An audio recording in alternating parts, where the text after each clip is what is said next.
Come in. Please come. Good afternoon, sir. Please sit down.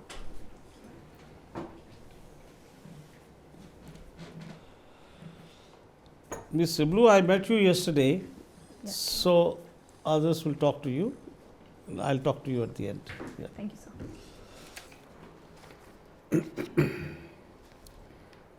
Ms. Cibilu, you are learning Bharatanatyam, or are you already a Bharatanatyam expert? I'm learning Bharatanatyam. Okay. And can you tell us the other classical dance forms in India? Yes, sir. There are 8 classical dance forms which are recognized by the Sangeet Natak Academy. To name them, from Kerala we have Mohiniyattam and Kathakali. From Andhra we have Kuchipudi. From the northeast we have Manipuri, Satriya. From the east we have Odissi, and the north Kathak. Difference between Kuchipudi and Bharatanatyam, can you tell us? Yes, sir. We are laymen, so you will have to explain. Maybe with mudras or whatever. Bharatanatyam focuses on the stories of Lord Shiva. And in Bharatanatyam, the movements are mostly linear and very bold. Kuchipudi, on the other hand, has a different repertoire. For instance, there is one where the dancer makes an artwork with her feet. If I'm not wrong, it's called the Tala Chitra Talanga. I cannot pronounce it properly, but so that is one. There is another one where they keep a pot on the top of their head and dance. So these repertoires are very different from the repertoires of Bharatanatyam, which include forms such as Tilana, Shabdam, Padam, etc. Which is more classical in terms of heritage? Older one is Bharatanatyam than Kuchipudi. Okay, good. You teach primary school children, still do? Not right now, sir. I used to during my college and school. And for how long did you teach? In my school, I taught for a year, one academic year. In my college, I taught for a period of 9 months. Okay, so what level of, what age group? Second graders, 7-year-olds. And what do you think about the quality of their education, their learning, their education output? One observation that I have is the understanding of these children. When they are taught in languages that are alien to them, which is not their mother language, they are not able to comprehend as well as they would have if they were taught in their regional or local languages. That is one observation. The next would be that the learning outcomes are not as good as the enrollment ratios into primary education. Hence, What do you mean by that? I don't understand. what I mean is there is a need for NGOs such as the ones in which I worked to go and give them remedial classes to improve their English language skills. They are not getting These it. are very, very young children. Children are very. However, the need that the NGOs have to go to these rural areas and give them So that the education extra, system isn't good enough. it could improve, sir. It is good in various aspects. However, there is a need for improvement. You mentioned language, which is an appropriate point you make. What do you think of the 3-language formula? Well, that is the policy of the government at the moment. It helps them. The objective is for the children to learn another language. This is the time when they can pick up another language. Yes, sir. From a psychology background, multilingualism has benefited children, especially in their young age groups. As long as they're not overburdened with the language education, it should be a step in the right direction, looking at the diversity of India as well as the intellectual diversity that the children can be given in their earlier early you ages. said the learning outcomes get better if they are taught in their own language. Yes, sir. And now you are okay with the introduction of another language. So as long as they are initially taught in their primary years in their local language, we can introduce other languages as well, because it will only strengthen their foundation. Once the main foundation and understanding is set in one language, and the phonetics and other linguistic requirements of that language, another language could be easily picked up by a child. But in Tamil Nadu, there is this aversion to Hindi. In your state? No, sir. No? Among the masses could be. I cannot say 100% no. Yes. But otherwise not? No, sir. Okay. Not very significant. Okay. Tell me, what is your understanding of the China plus one strategy? China plus one. Have you heard about this term? No, sir. It's about manufacturing from China, attracting manufacturing from China into India. Attracting the manufacturing industries Yes. from China? Yes, into India. Yes, sir. I might be able to. Anyway, we'll talk of something else since Sure, you're sir. not familiar with this. Thank The you. digital rupee pilot launched by the Reserve Bank of India. Are you familiar with this? No, sir. Okay. The rupee as an international currency. Are you familiar with this? That's another project launched by the RBI. No, sir. No? Okay. So staying with the rupee, do you think the rupee has found its level? It's depreciating against other currencies. Has it depreciated enough? The depreciation of rupee for India as a developing country right now is quite beneficial in terms of our No. export. Has it depreciated enough? Does it need to depreciate more so that exports become Competitive. more competitive? So I do not think I have enough information to comment on whether we have depreciated enough. Okay. So finally, tell us about the growth prospects of the Indian economy this year and the next year. Yes, sir. It's a difficult year ahead, being a year that predicts the global Let's talk recession. about this year first. Yes, FY23. 2023, we're expecting a global recession. However, an export-led model, an export-led growth, especially focusing on free trade agreements, which we have recently signed. India isn't following an export-led model of growth. China is, but not us. We are aspiring to follow an export-led model in the future. Okay. And right now our exports are not doing very well in the aftermath of the COVID-19 pandemic. But However, they've recovered. They've recovered. yes, in the upcoming year, which is 2023, I believe the exports will increase. So that would be one prospect. Thank you. Miss Cibilu, Yes, sir. I noticed from your DAF that you won the Duke of Edinburgh International Youth Award. Yes, sir. In which year was that? In 2016. All right. In 2016, the Duke of Edinburgh was Prince Philip. Yes, sir. But after his death, the title of Duke of Edinburgh was inherited by whom? On whom did it devolve? King Charles. Correct.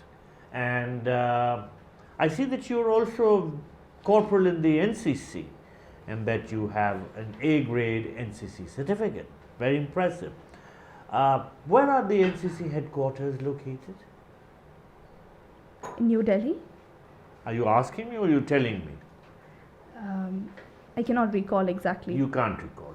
So you don't know who currently heads the NCC organization? I do know, sir. The Director General, I cannot pronounce his name very well, but it's Gurbinjal Singh. Gurbinjal Singh. No, but somewhere close. Yes, sir. Yes. Gurbir Pal. Yes, sorry, sir. Now, I notice also that you were the best delegate in the Model United Nations. As you know, the UN headquarters are in New York. Yes or no? Yes, sir. And how many organs does the UN have? They are known as the principal organs of the UN. I cannot recall right now. So, You can't recall. But they are all very important. yes, sir. The UN also has independent agencies which report to ECOSOC, which incidentally is a principal organ. Can you name some of the independent agencies which work for the UN, which are part of the UN setup? So right now, I apologize. I'm not able to recall them. All right. Now, one such independent agency is the WHO. Yes, sir. Where is that headquartered? It's a lot in the news on account of COVID. So I cannot name. You the cannot. headquarters. So you don't know who is the Director General of the WHO. Right now, I cannot recall. And it, who's sir. the Chief Scientist of the WHO? It's an Indian lady. Yes, sir. I'm sorry, I cannot recall. You cannot recall. All right.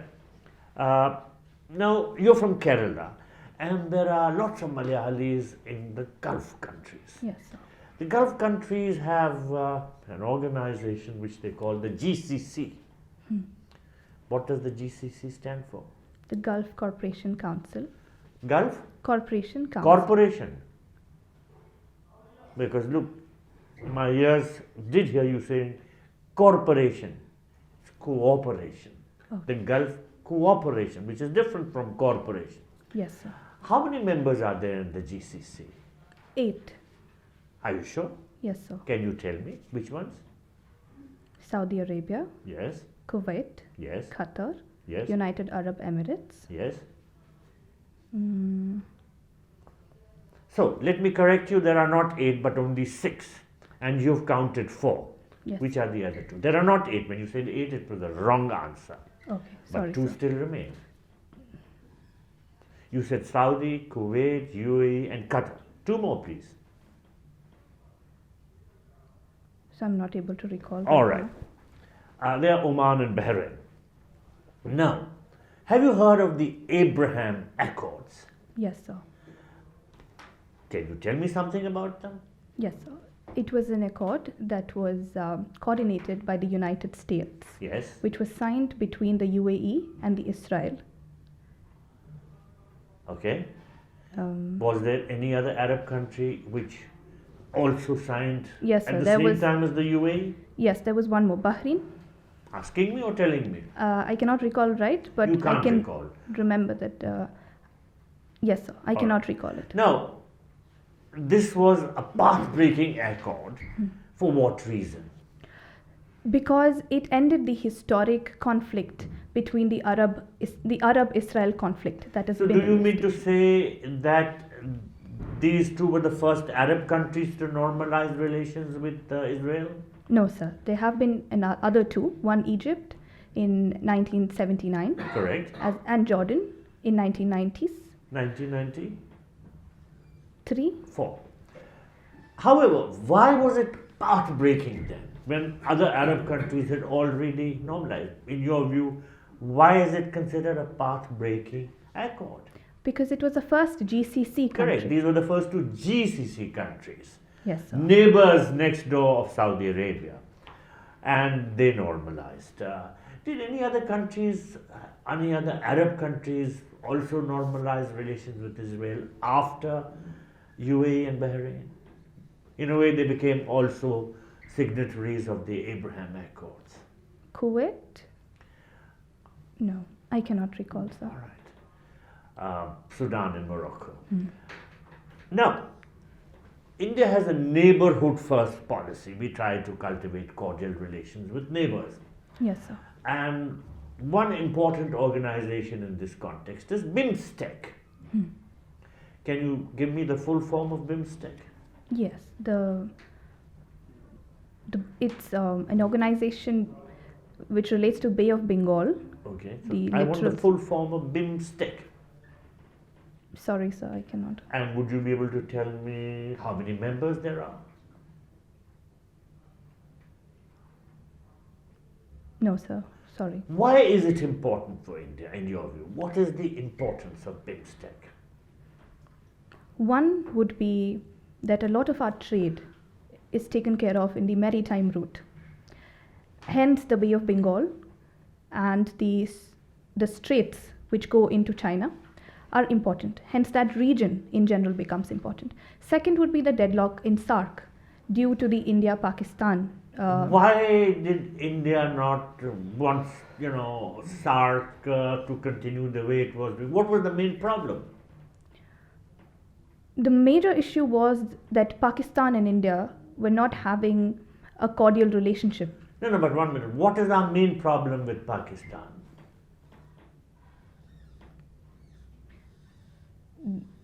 What is the biggest problem in the Indo-Pak relationship?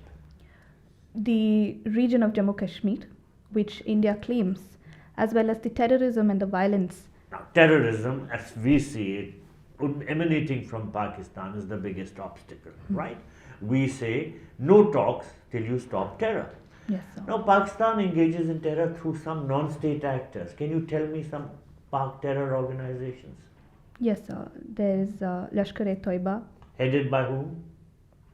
I cannot name him, sir. All right, and? There is Jaish-e-Mohammed. Headed by? Sorry, sir. Can you name 2 attacks carried out by each of these 2 in India? No, you sir. can't remember. Last question. You want to join the foreign service. What's the difference between a high commission and an embassy? For instance, why do we have an embassy in Washington, an embassy in Moscow, an embassy in Beijing, an embassy in Tokyo, an embassy in Paris, but a high commission in Sri Lanka? I cannot specify the differences, sir. I am disappointed. Thank you.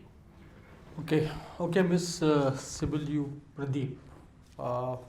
You are from Kerala, a beautiful state. Yes, sir. It is called God's own country. Why? Yes, sir. This was a tourism tagline initiated by Walter Mendes in 1989.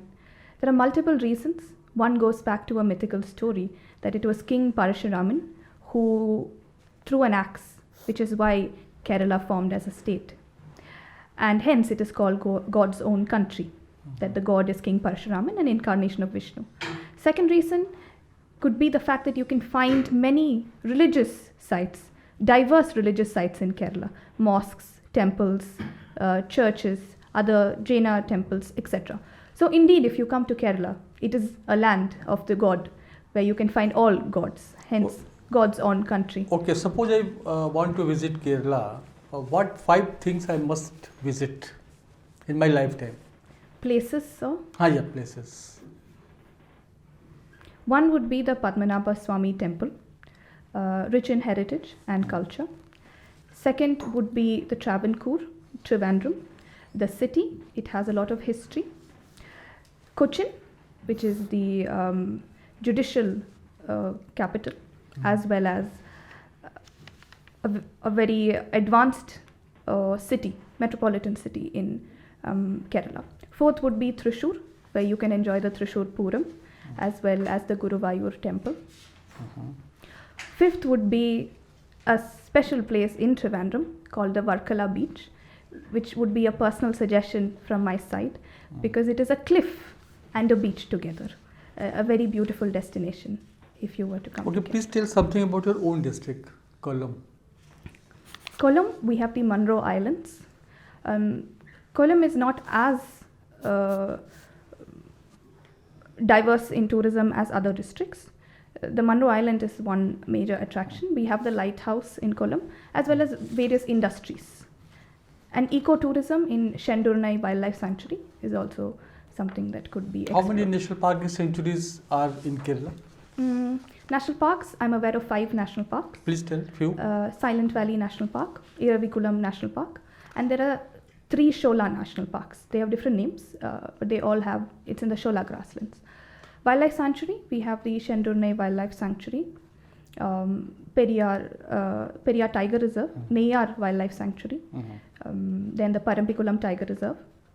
These are some of the protected. Okay, Western Ghat is very, very important, keeping in view your own state. And Madhav Gadgil has given some report about it, very important recommendations. Yes, sir. And then the Mr. Kasturi Rangan has given certain modification in that particular report. Have you any idea about all these things? Yes, sir. The Gadgil report was a pro-environment report, which declared the entire Western Ghats as an ecologically sensitive area. And he also gave 3 zones, the ecologically sensitive zones 1, 2, 3, to ensure the protection of the area. Activities such as mining, heavy industries were not allowed in the area. However, due to the dilemma that we face between development and environment, there had to be one more report, which was by Kasturi Rangan, known as the Kasturi Rangan report. In that, they reduced the amount of areas under the ecologically sensitive zone. And as of now, the Kerala government recognizes the second report. Okay, very important observation by Supreme Court also, that they have told that 1 kilometer buffer zone should be around the protected areas. Yes, sir. Have you any idea about what is the logic behind it? The logic would be to ensure that the protected area, that in the buffer zone, a lot of activities are not allowed. So it is to ensure the safety of the protected area and the human-animal conflict, etc., which can be regulated better when that one region, 1 kilometer buffer will be given. Okay, my last question is, what do you understand by circular economy? Circular economy follows a sustainable development model where the outputs of one sector is utilized as the input of another sector. For example, the waste the waste generated from the agriculture field could be used as fuel for another process, or it could be used as a manure for fertilizers. At the same time, aquaculture as well as other agricultural practices can go hand in hand together. So there is no wastage in a circular economy. That is the basic idea behind it. Thank you. Ms. Cibilu, your mother is a doctor. Today in the newspapers, there's a news that some doctors in Maharashtra, they refused to go on rural posting. Have you read about it? No, sir. In the Maharashtra Government Medical College, 2 out of 3 graduates have refused to go on a rural posting for 1 year, and instead they decided to pay the fine. The government had kept a fine of rupees 10 lakhs and they said, we'll pay the fine but we will not go. So what to do? How then rural areas can be looked after? Any suggestions you have? What to do with such people or with such this problem? Yes, sir. The reason why something like this could occur is due to the lack of sensitivity in certain individuals. Educating them and informing them. Large number. Certain, not certain. It's a large number. Yes, sir. Okay. A large number. Yeah. It could go back to the value trainings in educational institutions, as well as an open-minded, service-oriented attitude towards the country that should be developed. What to do with these people? So they can be encouraged because people can change their decisions. They could be given training. They could also be... They're not interested. How should they be dealt with? So the best we can do is to inform them and educate them that their skills indeed... Not punish them? So upholding the Article 21 and Article 19, it would... It's a violation of the terms of contract. Yes, sir. If there is a legal contract which has been violated, then penalizing them... And the contract should be revised, you think, for future? In terms of punishments being a part of the contract, I sir? would say in terms of making it compulsory. You will not get your MBBS degree unless you go to rural areas for a year. What do you say? That seems viable, sir, because 1 year of service could be given. Okay, tell me, according to you, how is the governance in India? The initiation of technology has made the governance faster, such as the Jan Dhan program. I'm not faster. Is it better? Is it good governance? Yes, sir. How? You have so much of poverty, so much of unemployment, communal tensions, social problems, women not being treated well, and how is it good governance then? Tell me. So, being a nation so large as India with 1.4 billion people, problems are bound to occur. These are long problems. 75 years we haven't been able to sort out these problems. They are not However- occurring. These are not the new problems. They are continuing. Yes, sir. And governance has not been able to fix them. However, we have been improving, sir. Even when we look at poverty, the percentage of people below the poverty line have significantly improved. Tell me the figures. Sir, may I take a guess? No. Sorry, So sir. tell me how do you define poverty? There are different types of poverty. There's absolute poverty and relative poverty. How do you define it in terms of money, let us say? Poverty is when basic needs of Has an anyone given any definition? Any idea? No. no, sir. Okay. According to you, what electoral reforms should be there in India?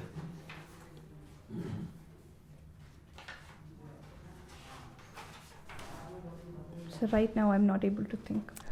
What's a unicorn? You know that? Yes, sir. It is a startup that has grown above a particular standards margin. How much? I cannot recall, You sir. don't know that. My last question. Tell me 5 major events in India in 2022. Sir, right now I'm not able to. Okay. Thank you so much. So our discussion with you is over. Kindly wait outside for a few minutes. We'll call you for a feedback. Thank you. Thank you, sir. Okay.